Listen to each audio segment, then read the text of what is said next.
નમસ્કાર વિદ્યાર્થી મિત્રો, સુપ્રભાતમ। આપ બધા ખુશ હશો, મજામાં હશો, કેમ કે તો જ આપણે વિડીયો લેક્ચર જોતા હોય ને, ખુશ હોય ને મજામાં હોય તો જ। ખાટલામાં પડ્યા હોય તો કાંઈ વિડીયો લેક્ચર જોઈએ નહીં। તો એ સાથે આપણે અગાઉ જે છે એ વંદના કાવ્યની શરૂઆત કરી હતી, સમજૂતી આપી હતી। એ તમે બધાએ વ્યવસ્થિત જે છે એ પાકી નોટમાં વંદનાના શબ્દાર્થ, અનુવાદ આ બધું લખી નાખ્યું હશે। તો ત્યાર પછી આપણે ચિત્રપદાની એકનો અભ્યાસ કરવાનો છે।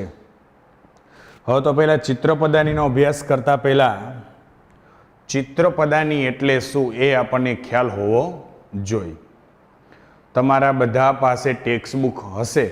હવે ચિત્રપદાની તમે જુઓ એટલે લગભગ તમને ખ્યાલ આવી જાય કે ચિત્રપદાની એટલે શું, કેમ કે જેમાં ચિત્ર આપેલા હોય એને શું કહેવાય? ચિત્રપદાની કહેવાય। ચિત્ર આપેલા હોય ને ચિત્ર ઉપરથી ઓળખવાના થાય। દાખલા તરીકે સુકહ તો પોપટનું ચિત્ર આપેલું હોય અને સંસ્કૃતમાં નીચે લખેલું હોય તો એને કહેવાય ચિત્રપદાની। આમ આપણે શરૂઆતના નાના ધોરણોથી જોઈએ છીએ કે બાળક જે છે એ ચિત્ર ઉપરથી દરેક વસ્તુઓને આપણે સારી રીતે ઓળખી શકીએ। હવે ચિત્રપદાની સંસ્કૃતમાં આપવાનું કારણ શું? તો કે આપણને ગુજરાતીમાં તો ખબર હોય આને પોપટ કહેવાય, પણ ચિત્ર આપેલું હોય ને નીચે સંસ્કૃત શબ્દ આપેલું હોય તો એ આપણે સારી રીતે યાદ રાખી શકીએ, એટલે આપણને ચિત્રપદાની આપેલી હોય છે।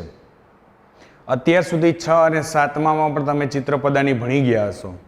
હવે આ 8મામાં જે ચિત્રપદાની આવે છે એ 6 અને 7 કરતાં થોડીક અલગ છે। કેમ અલગ છે એની પણ આપણે વાત કરશું। હવે ચિત્રપદાની એટલે શું એ આપણને ખ્યાલ આવી ગયો। તો ચિત્રપદાની સમજતા પહેલા આપણે બીજી એક વાત કરીએ। સંસ્કૃતમાં 3 લિંગ આવે। કેટલા લિંગ? 3।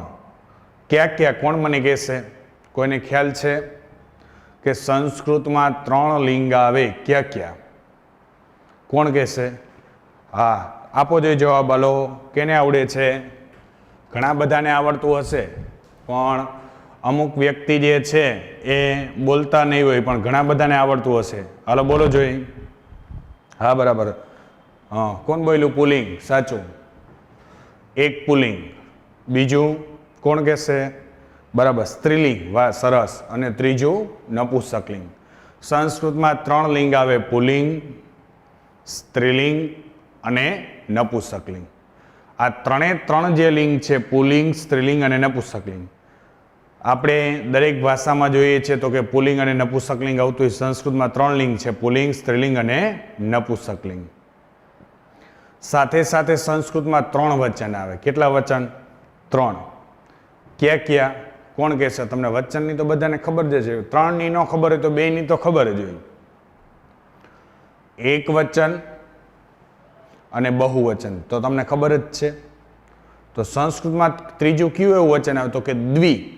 દ્વિ એટલે શું? તો કે સંસ્કૃત શબ્દ છે દ્વિ એટલે 2। તો એક વચન, દ્વિવચન અને બહુવચન। એક વચન કેને? તો કે એક વ્યક્તિ, વસ્તુ કે પદાર્થ હોય એને એક વચન કહેવાય। દ્વિવચન કેને કહેવાય? 2 વ્યક્તિ, વસ્તુ કે પદાર્થ હોય એને દ્વિવચન કહેવાય। બહુવચન કેને કહેવાય? તો કે 2 કરતાં વધારે, 2 નહીં પણ 2 કરતાં વધારે, પછી 15 હોય તોય ભલે, 50 હોય તોય ભલે, 5 હોય તોય ભલે, 2 કરતાં વધારે વ્યક્તિ, વસ્તુ કે પદાર્થ હોય તો એને શું કહેવાય? દ્વિવચન કહેવાય। એટલે સંસ્કૃતમાં 3 વચન આવે: એક વચન, દ્વિવચન અને બહુવચન। સંસ્કૃતમાં 3 લિંગ આવે: પુલ્લિંગ, સ્ત્રીલિંગ અને નપુંસકલિંગ। આટલું આપણે ચિત્રપદાનીમાં પહેલાં સમજ્યા। હવે ચિત્રપદાનીની વાત કરીએ। તો તમે અંગ્રેજીમાં ભણી ગયા છો, ધીસ અને ધેટ તમારે આવતું હશે। હવે એ મને કોણ કહેશે ધીસ એટલે શું અને ધેટ એટલે શું? તો કે ધીસ એટલે આ અને ધેટ એટલે તે અથવા પેલું। તો ધીસ ક્યારે વપરાય ને ધેટ ક્યારે વપરાય તો તમને ખબર જ હોય ને। દાખલા તરીકે આ ચોક છે। હવે આને દૂર હું મૂકી દઉં તો મારે એમ કહેવું પડે તે ચોક છે। એટલે નજીકની વસ્તુ હોય એના માટે આ વપરાય, અને જે દૂરની વસ્તુ હોય એના માટે તે વપરાય। તો આટલું તો આપણને ખ્યાલ જ છે. તો હવે આપણે ચિત્રપદાની ભણવાની શરૂઆત કરીએ. હવે આ જે આપેલું છે એસહ સુક, અહીંયાથી લઈ અને એસહ ગજ્જહ સુધી, આ જે છે એક વચન પુલ્લિંગવાચક શબ્દ છે. શું છે? એક વચન પુલ્લિંગવાચક શબ્દ. તો આપણને તમને બધાને ખ્યાલ હશે એસહ એટલે શું થાય? કોણ કહેશે? એસહ એટલે આ. શું થાય? એસહ એટલે આ. અને સુક એટલે પોપટ. આ પોપટ છે. એસહ સુકહ. પરીક્ષામાં તમને એમ પૂછાય એસહ સુકહ, આનું તમે ગુજરાતી લખો તો આપણને આવડી જાય કે ન આવડી જાય? આ પોપટ છે. તમને એમ પૂછાય આ પોપટ છે એનું સંસ્કૃત લખો તો શું લખાય? એસહ પોપટ. સોરી, એસહ સુકહ. કેમ કે એસહ એટલે આ અને સુક એટલે પોપટ. બરાબર. પછી તમને બીજું એમ પૂછાય કે આ જો બધાનું ગુજરાતી આ જ થશે. બધાનું ગુજરાતી શું થશે? આ જ. પણ ક્યારે શું આવે એ હમણાં હું તમને સમજાવું. બરાબર. એસહ સુકહ તો આ પોપટ છે. તો પછી સહ મયુરહ, તો સહ એટલે શું થાય? તો કે તે. શું થાય? તે. અને મયુરહ એટલે મોર. તો તે મોર છે. હવે તમને કોઈ એમ પૂછે તે મોર છે એનું વાક્ય લખો જોઈએ સંસ્કૃત, તો કે સહ મયુરહ. શું થાય? સહ મયુરહ. તે મોર છે. એસ સુકહ, આ પોપટ છે. સહ મયુરહ, તે મોર છે. એસહ શ્વાનઃ. એસહ શ્વાનઃ, આ કૂતરો છે. એસહ એટલે આ અને શ્વાનઃ એટલે કૂતરો. આ કૂતરો છે. સહ સિંહ. સહ એટલે તે. સિંહ એટલે સિંહ. તે સિંહ છે. બરાબર. એસહ ગજ્જહ, આ હાથી છે. સહ અશ્વઃ, તે ઘોડો છે. તો આટલી આપણને ખબર પડી ગઈ અહીંયા સુધી. હવે આનું આપણે જો નામ એવું આપ્યું પુલ્લિંગવાચક એક વચન. શું નામ આપ્યું? પુલ્લિંગવાચક એક વચન. તો હવે પુલ્લિંગ કેને કહેવાય એ તો આપણને ખબર પડી છે. આ માત્ર એક વચન પૂરતું જ હું તમને કહું છું પુલ્લિંગવાચક. હવે તમને એમ પૂછાય કે પુલ્લિંગવાચક એક વચન આ માટે શું વપરાય? તો આ તમને ખ્યાલ હોવો જોઈએ. પુલ્લિંગવાચક એક વચન આ માટે શું વપરાય? તો કે એસહ. શું વપરાય? એસહ. પછી તમને એમ પૂછું કે પુલ્લિંગવાચક તે માટે શું વપરાય? તો શું આવે? સહ. કેમ કે આટલું આપણને ખબર પડી જાય પછી આ કાઢી નાખવાનું. આમાં હવે કીધું આ સહ. તો આવડે કે ન આવડે? આવું તમને પૂછાઈ શકે. અને આ ખાસ આ આવડશે તો જ તમને ખબર પડશે કે પુલ્લિંગવાચક એક વચન માટે શું વપરાય? આ માટે તો કે એસહ. પુલ્લિંગવાચક એક વચન તે માટે શું વપરાય? તો કે સહ. તો જ તમને ખબર પડે કે આ પોપટ છે. હવે પુલ્લિંગ છે એ કઈ રીતે ખબર પડે? તો કે સંસ્કૃતમાં એક વચન માટે નિયમ છે. જે શબ્દની પાછળ વિસર્ગ આપેલો હોય, જો આ બધા શબ્દની પાછળ વિસર્ગ છે, પણ આ માત્ર નિયમ એક વચન પૂરતો છે. કેના પૂરતો? એક વચન પૂરતો. જે શબ્દની પાછળ વિસર્ગ આપેલો હોય એને પુલ્લિંગવાચક શબ્દ કહેવાય.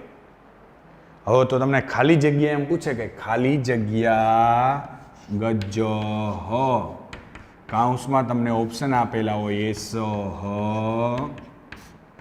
એસા અને એત. તો શું આવે? કોણ કહેશે? એસહ. કેમ એસહ આવે? કેમ કે ગજ્જહ શબ્દ રહ્યો એ કેવો છે? પુલ્લિંગવાચક શબ્દ છે. ગજ્જહ પાછળ આવ્યું વિસર્ગ, તો એટલે શું આવે? વિસર્ગ વાળું આવે. ખબર પડી કે ન ખબર પડી? બરાબર. તમારે પાકી નોટમાં કઈ રીતે લખવાનું છે?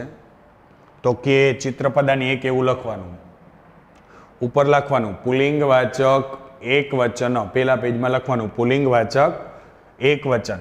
એસહ એટલે આ, સહ એટલે તે. આવું લખ્યું. પછી સંસ્કૃત વાક્ય લખવાનું એસહ સુકહ, સામેનું લખવાનું ગુજરાતી આ પોપટ છે. પછી સામે વાક્ય લખવાનું, નીચે ગુજરાતી લખો તોય ચાલે, સામે લખો તોય ચાલે. સહ મયુરઃ તે મોર છે. એવી રીતે સંસ્કૃત અને ગુજરાતી. પણ ઉપરના પેજમાં શું લખવાનું? પુલ્લિંગ વાચક એક વચન. એ સહ એટલે આ, સહ એટલે તે. આ એટલે એ સહ અને તે એટલે સહ. પુલ્લિંગ વાચક. ખબર પડી પુલ્લિંગ વાચક કેને કહેવાય? ફરીથી એક, આ માત્ર હું જે કહું છું એક વચન માટેનો નિયમ છે કે જેની પાછળ વિસર્ગ આપેલા હોય એને કહેવાય પુલ્લિંગ વાચક શબ્દ. જેમ આપણે જોયું કે ખાલી જગ્યામાં પણ તમને પૂછાય તો તમે કઈ રીતે ઓળખી શકો? તો કે પાછળ વિસર્ગ આપેલા છે તો શું આવે? તો કે એ સહ આવે. કેમ એ સહ આવે? તો કે પુલ્લિંગ વાચક શબ્દ છે એટલે. સમજાઈ ગયું? તો આ પહેલા પેજની વાત થઈ. હવે ત્યાર પછી જે આપેલા છે સ્ત્રીલિંગ વાચક શબ્દ છે. કેવા? આ જે આપેલા છે એ એક વચન તો છે પણ કેવા છે? સ્ત્રીલિંગ વાચક. કેવા છે?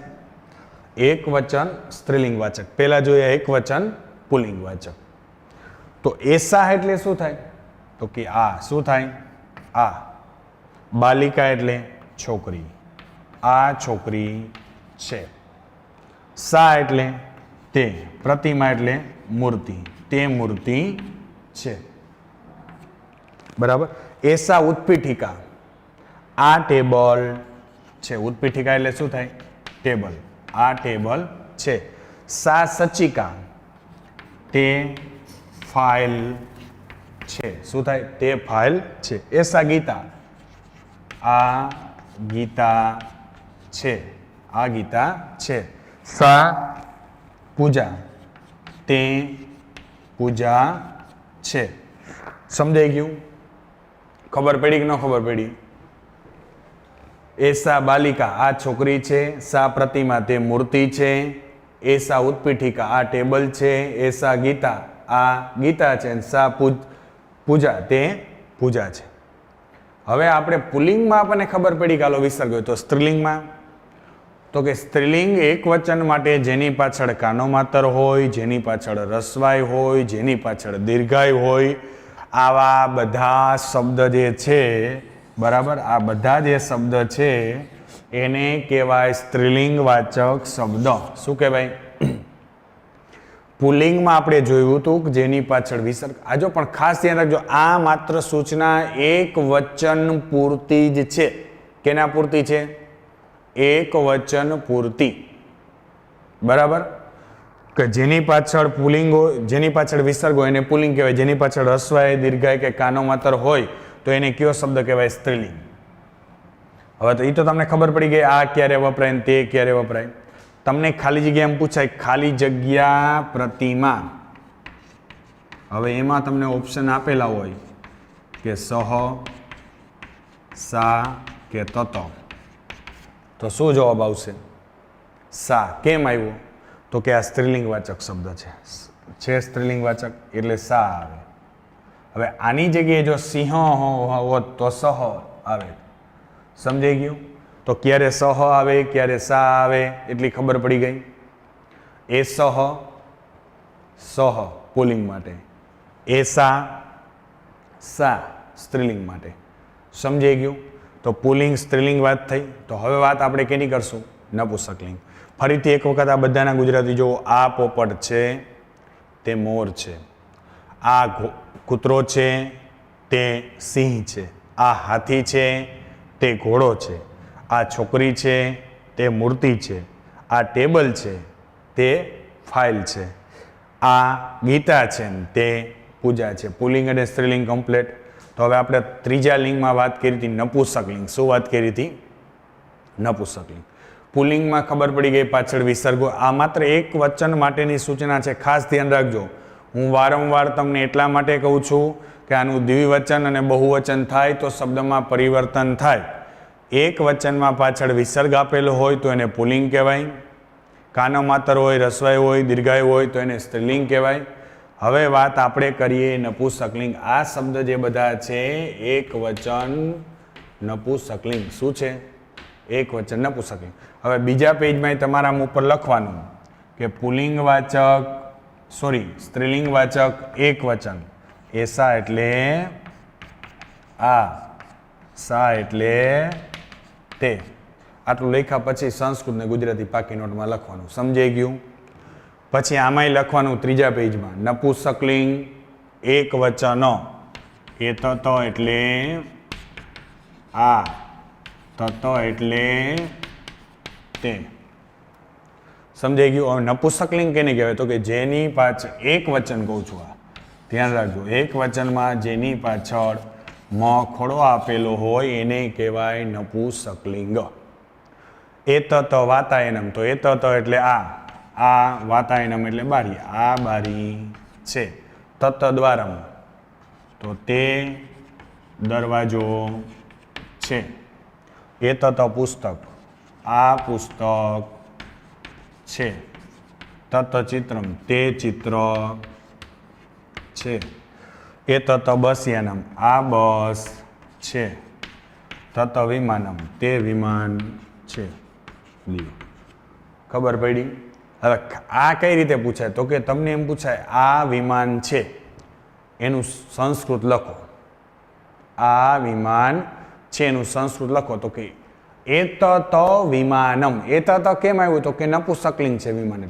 એતત વિમાનમ. તમને એમ પૂછાય આ સિંહ છે એનું સંસ્કૃત લખો. તો કે એસહ ગજ્જહ. તમને એમ પૂછાય આ છોકરી છે એનું સંસ્કૃત લખો. તો કે એસા બાલિકા. પુલ્લિંગ, સ્ત્રીલિંગ અને નપુંસકલિંગ શબ્દ બદલે ત્યારે તમારે એતત, એસા અને એસહ શબ્દ, જેમ તમારે અંગ્રેજીમાં હી, સી અને ઈટ આવે છે. સમજાઈ ગયું? એમાં પુલ્લિંગ શબ્દ હોય એટલે એસહ, સહ આવે. સ્ત્રીલિંગ હોય તો એસા, હા, સા આવે. અને નપુંસકલિંગ હોય તો એતત, તત. મૂળ તમારે 2, 4, 6 અને આ 2, 8 આટલું યાદ રાખો એટલે ચિત્રપદાની આવડી જાય. પરીક્ષામાં તમને ગમે એમ પૂછાય ખાલી જગ્યા બસ યાનમ, કાઉન્સમાં તમને શબ્દ આપેલા હોય સહ, સા કે તત, તો ઓપ્શનમાં શું આવે જવાબમાં? તો કે તત. તમને એમ પૂછાય એ તતનું ગુજરાતી લખો, તો શું થાય? આ. એટલે ગમે તે રીતે પૂછાઈ શકે, પણ ક્યારે આપણને આવડે? સમજા હોય તો. તો આ ક્લિયર થઈ ગયું. આટલું ત્રીજા પેજમાં ઉપર લખવાનું નપુંસકલિંગ એક વચન, એ તત એટલે આ, તત એટલે તે. પછી સંસ્કૃત, નીચે એનું ગુજરાતી અથવા સંસ્કૃત ને બાજુમાં એનું ગુજરાતી. રેડી? ત્યાર પછી ચોથા પેજમાં આપણને આપેલું છે અહમ અને ત્વમ. તો અહમ એટલે શું થાય? ઉપર લખવાનું એક વચન. શું લખવાનું? એક વચન, ખાલી એટલું જ લખવાનું. અહમ એટલે હું અને ત્વમ એટલે તું અથવા તે. અહમ, અહમ શિક્ષક, હું શિક્ષક છું. આમાં નપુંસકલિંગ, પુલ્લિંગ, સ્ત્રીલિંગ કાંઈ આવે નહીં. અહમ શિક્ષક, હું શિક્ષક છું. ત્વમ છાત્ર, તે વિદ્યાર્થી છે. અહમ બાલિકા, હું છોકરી છું. ત્વમ બાલક, તે બાળક છે. અહમ યુવક, હું યુવક છું. ત્વમ યુવતી, તે યુવતી છે. સમજાઈ ગયું? ફરીથી તમારે કઈ રીતે પાકી નોટમાં લખવાનું છે હજી એક વખત હું કહી દઉં. સંસ્કૃત સામે એનું ગુજરાતી. પણ પેજ ઉપર પહેલાં લખવાનું પુલ્લિંગ વાચક એક વચન, એ સહ એટલે આ, સહ એટલે તે. પછી સંસ્કૃત લખવાનું, નીચે એનું ગુજરાતી લખવાનું. બરાબર? પછી એવી રીતે બીજા પેજમાં લખવાનું સ્ત્રીલિંગ વાચક એક વચન, એસા એટલે આ, સા એટલે તે. સમજાઈ ગયું? પછી એવી રીતે લખવાનું એમાંય સંસ્કૃત ને ગુજરાતી. નપુંસકલિંગ એક વચન, એ તત એટલે આ અને તત એટલે તે. અને પછી લખવાનું એક વચન, અહમ એટલે હું અને ત્વમ એટલે તું. આટલું તમને ક્લિયર થઈ જાય, બરાબર? સંસ્કૃત ને ગુજરાતી. તો આમાં ખબર પડી કઈ કઈ રીતે. હવે તમારે શું કરવાનું છે સાંભળો. આટલું લખાઈ જાય સંસ્કૃત ને ગુજરાતી. પછી નીચે એક કોષ્ટક ખાલી લખવાનો છે કે જે તમને સરળતાથી સમજાઈ જાય એટલા માટે. શું છે એ કહું, જો સાંભળો.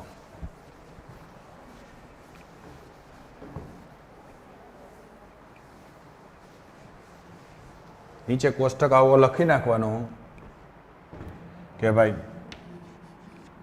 પુલ્લિંગ,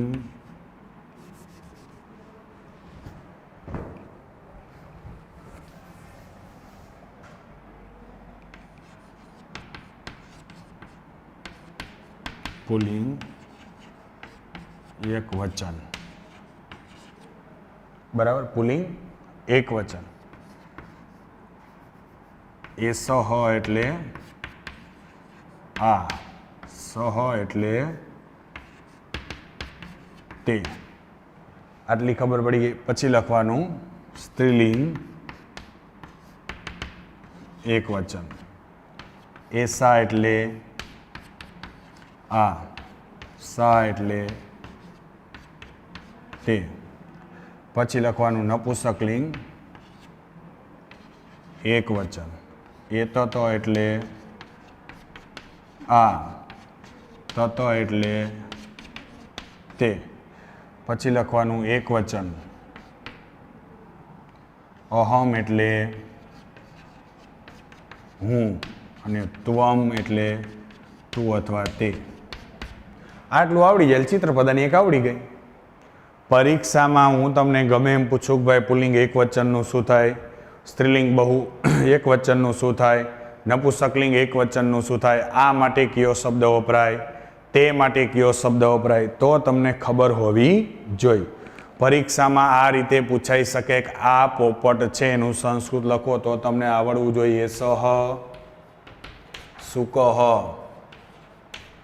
તમને એમ પૂછાય કે આ વિમાન છે તો તમને આવડવું જોઈએ તત વિમાનમ. કેમ કે એ તો તમને ખબર હોવી જોઈએ ને કે વિમાનમ નપુંસકલિંગમાં આવે તો આગળ તમને આવડે કે ભાઈ આમાં એ તત આવે. સમજાઈ ગયું? એટલે આ ખાસ તમારા આ આપણે ચિત્રપદાની એક જ ભણ્યા છે. આ એક વચનનું છે. હવે એ રીતે ચિત્રપદાની બેમાં શું આવશે? બહુવચનનું. તો એકદમ સરળ જ છે. પણ આપણને ખબર હોવી જોઈએ કે આને ચૂંદાના ભજીયા કહેવાય, બરાબર, આને મરચાના ભજીયા કહેવાય, આ ડુંગળીના ભજીયા છે. આપણે ખાઈ તો આપણને ખબર પડે, સ્વાદ પારખતા આવડતો હોય તો એમ આપણને આમાં ખબર હોવી જોઈએ અને એક વચન કહેવાય, પુલ્લિંગ કહેવાય, સ્ત્રીલિંગ કહેવાય, નપુંસકલિંગ કહેવાય, તો કોઈ તકલીફ પડે નહીં. બરાબર? તો વ્યવસ્થિત આટલું પાકી નોટમાં તમે દરેક વ્યક્તિએ લખી નાખવાનું છે. જે વ્યક્તિ સ્વાપોથીનો ઉપયોગ કરે છે એને આપણે સ્વાપોથીની PDF પણ મોકલશું. જે વ્યક્તિ સ્વાપોથી જે જગ્યાએ આપણે નથી વાપરતા એમાં માત્ર તમારે પાકી નોટમાં આટલું જ લખવાનું છે. નમસ્કાર.